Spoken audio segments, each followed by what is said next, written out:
Good afternoon, Mizzou. My name's Emmy Chirpick, and here's a look at your campus weather forecast for these next few days. Now, after yesterday's big weather changes, we're going to see some more changes in our forecast in these next few days ahead. At least for tonight, though, continuing on that cooler trend, we fast forward a few hours into the future, we're pushing into around those low 30s by the time the sun goes down tonight and continuing to drop.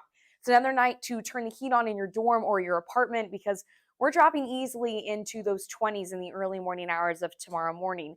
Slowly warming up as the day goes on Thursday, back into those low 50s, though, with more of a warm up on the way in the next few days ahead. At least if we're talking about precipitation wise for these next few days, we're going to be relatively dry, but we do have one more thing to look at before we head to the weekend.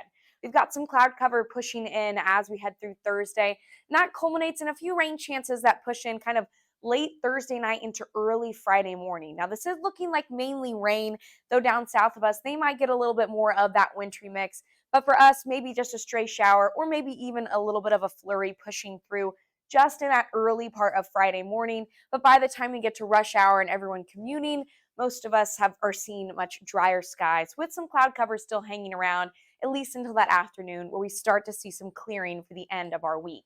Temperature wise, that's going to affect us after Friday. We're going to start to see a huge warm up as we push towards the weekend, back into those low 70s, back near that 80-degree mark by Sunday, and then another little drop. And it's the other end of the roller coaster as we push into next week. But we are seeing that warm up, though, as we push towards the weekend ahead. At least for tonight, though, well below that freezing line for our overnight lows. Definitely another morning tomorrow where you're going to have a warm coat when you head out the door, and there's only a few more mornings where you'll need that because then our overnight lows push back into those low 50s as we push towards that weekend ahead.